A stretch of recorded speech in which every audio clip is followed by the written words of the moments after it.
morning class 11 students. So I hope you are all well at your home, and this is our third class. And in our third class, in our previous class actually we have started discussing a few terms which are very essential to develop the concept of this chapter. And there we have discussed the stress, and I hope you all remember what is stress. For a short recapitulation, let me tell you that stress it is defined as a restoring force which develops when you apply some external deforming force on an object, because of which it restricts or it resists its own deformation. So the actual definition was in this way, that it is the restoring force per unit area. It is the restoring force per unit area set up in the body when some deforming force is applied externally. And it was written like that. Mathematically it was defined as stress equals to restoring force by area. And this restoring force actually magnitudically it is just equal to the external applied force. External applied force. So, and over there I told you that mathematically it can be written as F by A, which is nothing but equivalent to the pressure. So that's why the unit of stress was Pascal. I have already told you it is Pascal or Newton per meter square. And dimensionally, the dimension of stress already I have discussed, that is equal to the dimension of pressure. And dimension of pressure was nothing but M L inverse E minus 2.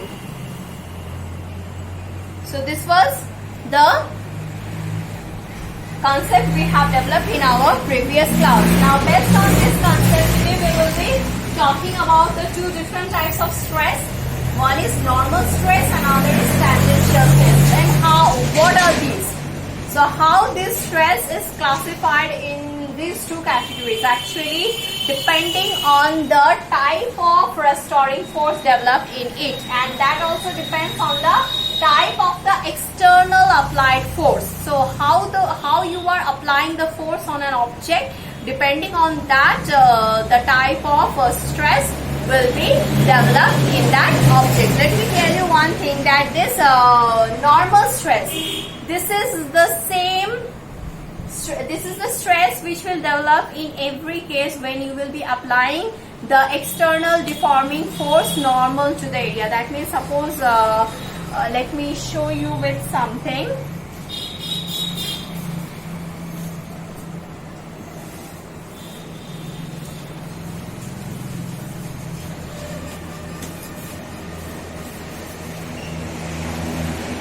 Suppose you have this book. So when you are applying the force like this, okay, like this, that means you are applying the force normal to this surface area. That means if I will keep the book on the table, then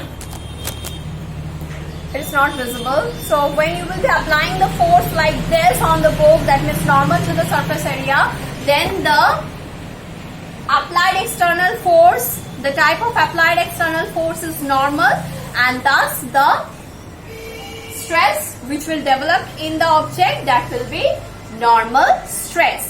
But what is tangential stress? Tangential stress is that, suppose this is the book and you are applying the force like this. That means tangentially you are pushing the upper surface in this direction. So you are applying the force tangentially. So when you will be applying the force tangentially to a book or to any object, then the type of stress which will be developed in the object, that type will be known as the tangential stress. Now let me tell you the proper definition of the normal stress and the tangential stress. So how can we will be defining the normal stress? The normal stress can be defined as it is the deforming force acting per unit area normal to the surface of the object.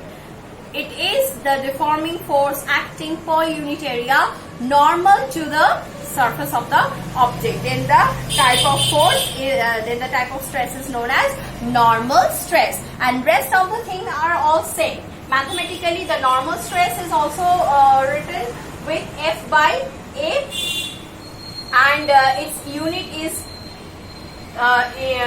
unit remains same, Pascal or Newton per meter square, and the pressure, the dimension of the stress is also same for the normal, because normal stress, because here you are only changing the direction of the force, the type of the applied force. Once you are applying normal to the surface area, and once you are applying tangential in a tangential direction to the surface area. Now let us come to the next type of stress, that is the tangential stress. This can be defined as the deforming force per unit area acting tangentially to the surface of the object.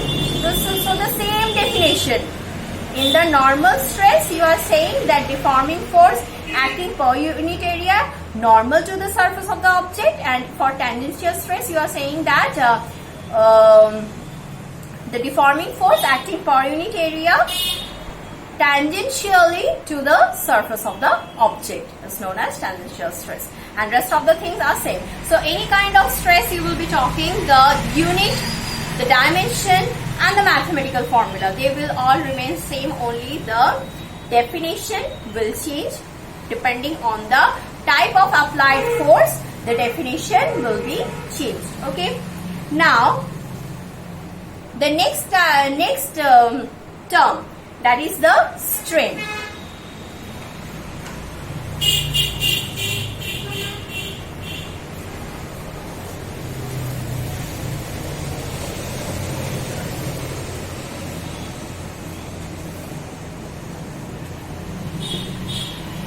So this is strain, S-T-R-A-I-N, strain. So when you are applying a deforming force on an object, the stress develops in the object, and due to that stress, the change in the dimension takes place. So the ratio of the change of the dimension with the original dimension, if the change is taking place in the length, then the ratio of the change in the length to its original length will be known as the strain.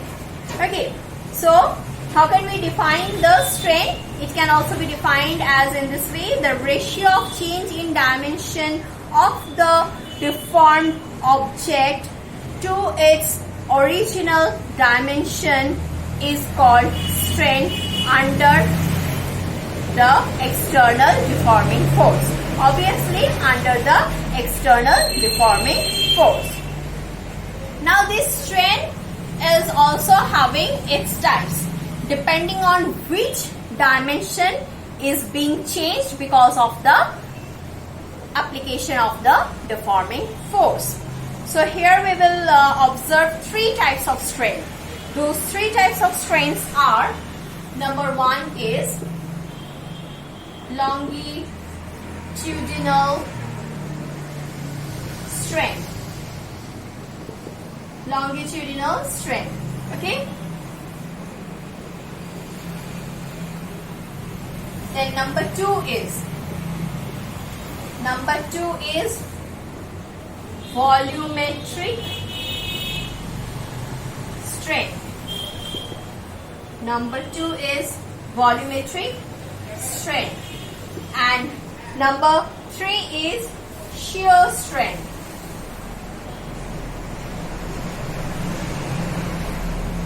Shear strength.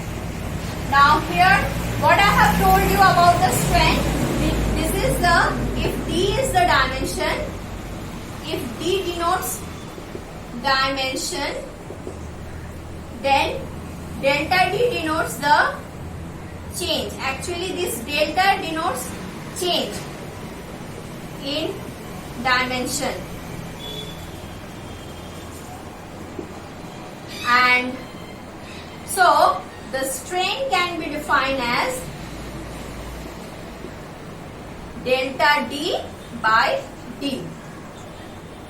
Delta D by D. So as you can see, suppose if the dimension is length, then it will be delta L by L. So both will be length. So now think of the situation, the change in the length. Previously suppose it was of 4 centimeter. Now with the application of deforming force, you have applied the force on a string. So it has elongation has taken place over there. So now the new length is suppose 6 centimeter. So previously it was 4, now it is 6. So change in length is how much? 2 centimeter. Yes, it is 2 centimeter. And the original length was 4 centimeter. So you will be writing 2 centimeter by 4 centimeter. So centimeter will get cancelled. So that means what we can say that in case of strain, it is this ratio of the same quantity. It is the ratio of the same quantity. That's why the strain has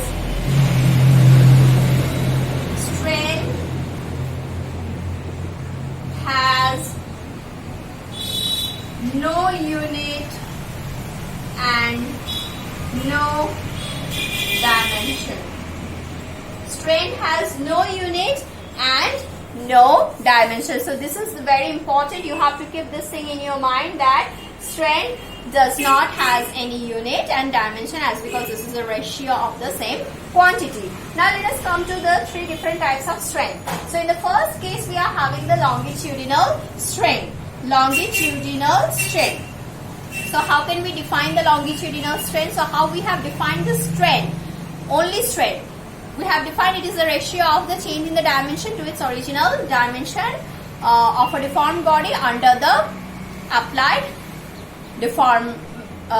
external deforming force. Okay. So it is the ratio of the change in the dimension to its original dimension. So this is the main part. So here it will be the same, only in place of dimension we will be writing length. So the longitudinal represents length. Length, L. So mathematically it can be written as delta L by L. So the example, whatever I have given it to you, that means suppose one string is loaded. We have one, suppose this is from a fixed support. With the help of a string, a load has been suspended. So previously the string was of length 4 centimeter. With the application of this load, this 2 centimeter has been elongated. Now the total length is 6 centimeter. So previously it was 4 centimeter. Now it is 6 centimeter. So how can we write the strain? So this will be example. For example, it will be 6 minus 2 that 6 minus 4, that is 2 centimeter by 4 centimeter, and hence it is half.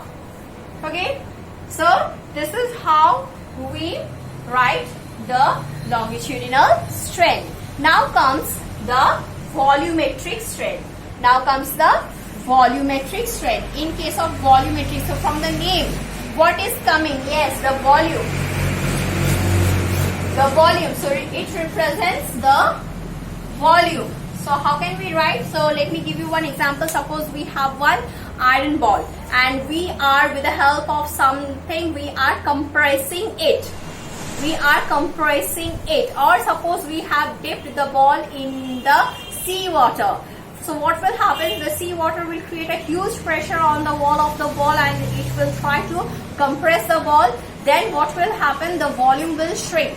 A little shrink in the volume will be observed. So based on that, the volumetric strain comes in play, and that can be written as, so here elongation was taking place. We know we can only, with the application of load or with the application of extension, we can only elongate the string. We cannot compress it. But here for the volume, we will be compressing a volume. So it will be denoted with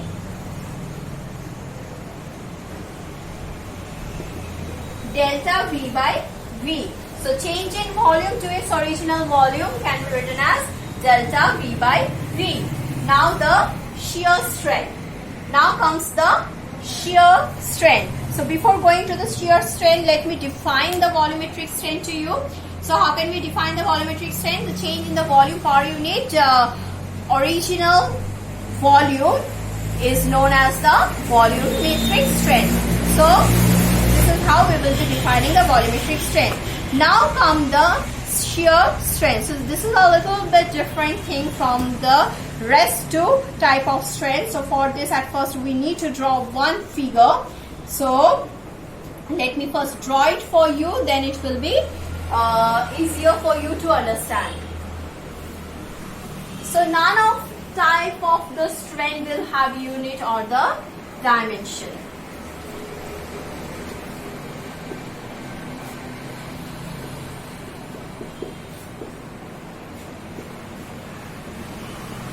So shear strength. Suppose, I hope in your home you have thick books. For example, the dictionary or even the novels. Okay. So suppose we have a thick book. I am considering here the dictionary. Okay, so this is the transverse cross section. Now when I will be applying force to it on the top surface, a tangential force will be applied. So this shear strain is, the previous two type of strains are because of the normal external deforming force. So in previous two types of strain, we will encounter the normal stress, but in case of shear strain, we will encounter the what kind of stress? That is the tangential stress, as because for this type of strain we need to apply one tangential force. So here the tangential force has been applied on the top surface. Then what you will find, though here I am not having such thick book in front of me, but I am trying to show it to you like this with the help of this book. Suppose you are applying the tangential force on this. So what you are seeing with the application of the tangential force, when you will be applying the tangential force, so the angle between these two surfaces no longer 90 degree, it has become greater than 90 degree, and same for this angle. Previously it was 90 degree like this, but with the application of the tangential, see, I am just pushing the book like this. So with the application of the tangential stress, this angle has reduced. This angle, that means a shift has taken place over here. So the previously this surface was like this. So there is a change of theta angle on this surface, but so each and every surface has got shifted from their own place except the lower one. The lower one is fixed at its own place. So here we will see the same thing. I'm trying to draw it for you. So the shift will be observed like this. You will be able to observe a shift of angle theta of the upper surface compared to the lower bottom, and the same will be observed for this surface as well. So this was the previous position. Now it has got shifted from its own position, and I hope I can make these two lines parallel to each other. Hope they are parallel.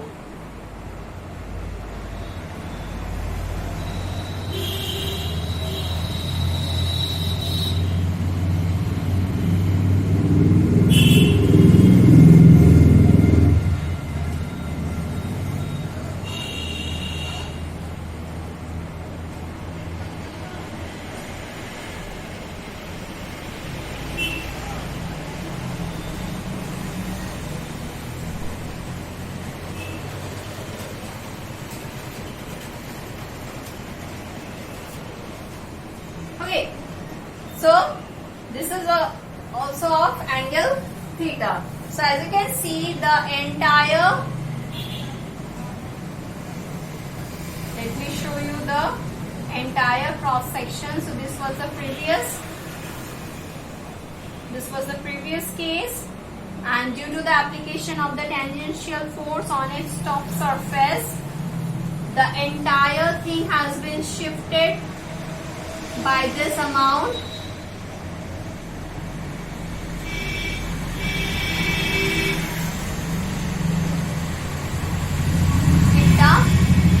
So now the dimension of the book is like this.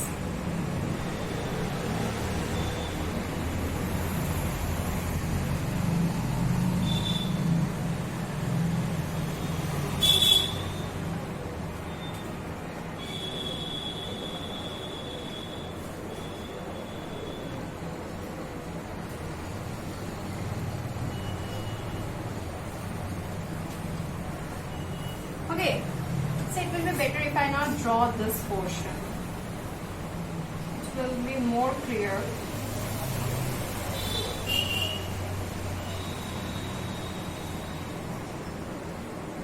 So this is how the shift has took place. So because of that, how can we will be defining the shear strength? It will be defined like this.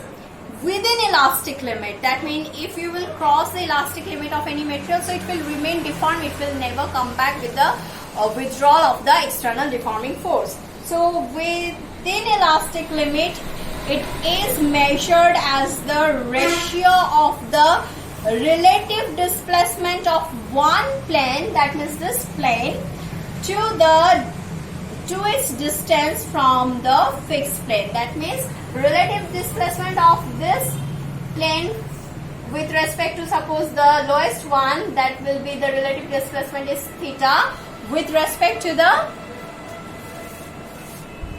ratio will be taken with the height or the thickness of the object, and that's why the shear strength can be written as,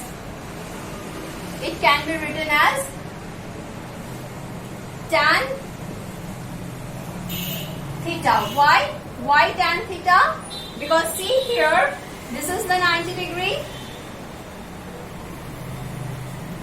this is 90 degree, this is 8, and this is the displacement. This is the displacement what I am writing with x. So if I write this as, this is also, h is also length, so this is the displacement. So x displacement is, delta x displacement has been observed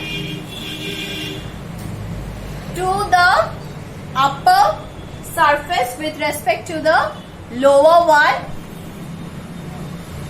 So this can be written as tan theta. Why? Because tan theta is nothing but delta x by L. So we can actually, by definition, shear strain is delta x by L, because it is the ratio of the relative displacement to the thickness of the object, that is nothing but tan theta. And as because this theta is very small, when you will be trying to do it at your home, you won't be able to displace the upper surface of the book to a greater angle, but there will be a small angular shift, and for that reason it can also be denoted with equivalent to theta. Tan theta, the value of tan theta will be nearly equals to the the value of the angle, that is theta. Now here also the shear strength is the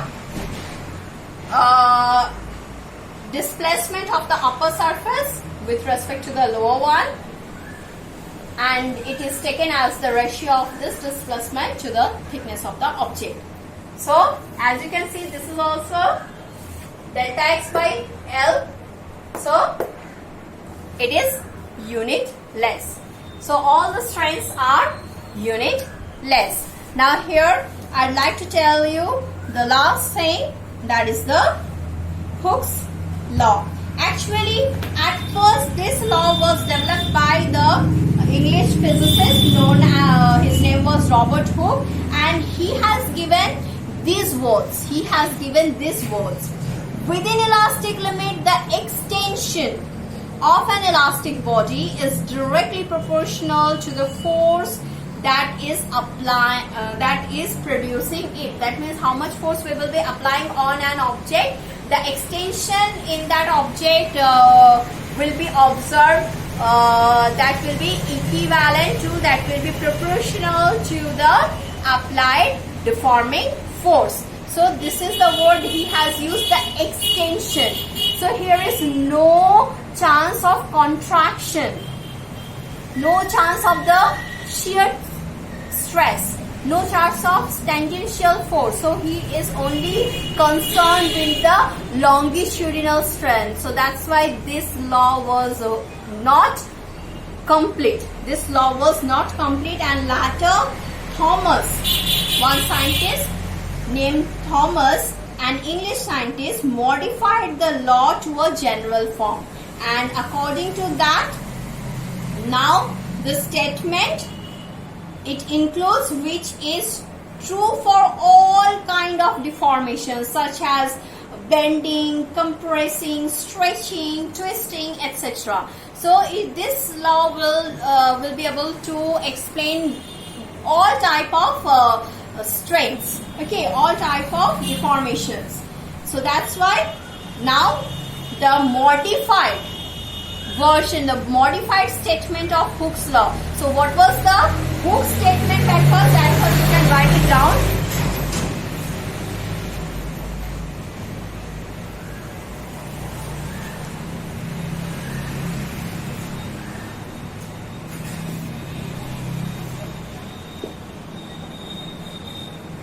So in case of Hooke's law, the statement was within elastic limit. Within elastic limit, the extension of an elastic body. The extension of an elastic body. The extension of an elastic body is directly proportional to the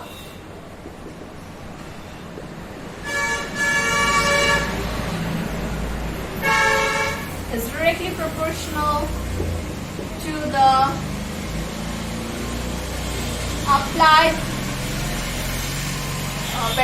is directly proportional to the force that is producing it, to the force that is producing. So this was the statement given by scientist Hooke, but this extension is the drawback of this statement, which restrict the statement only for the longitudinal type of strain. But later on, one English scientist named Thomas, he modified the law. So thus we can write the modified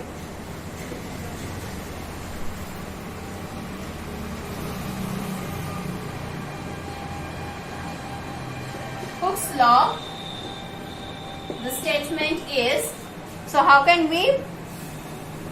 he has given the statement of the modified Hooke's law?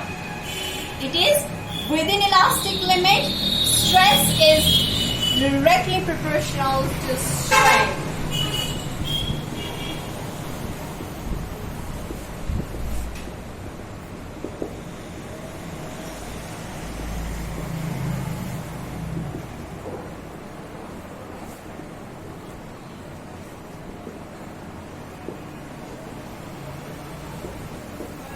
So this is the modified Hooke's law. Within elastic limit, stress is directly proportional to strain, as because he has used these two terms, that is stress and strain, which will include all types of deformation with them.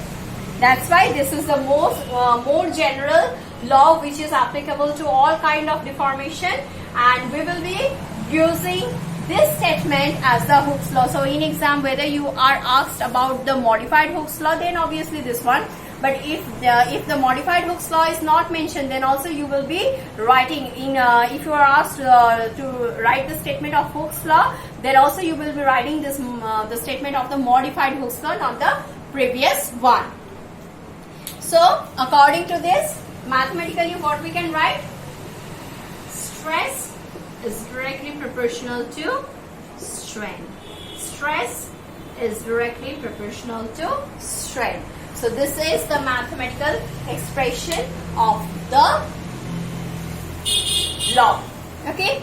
So go through this portion, and in our next class I will be come up with the proportionality constant, which will come here to make the stress equals to strain.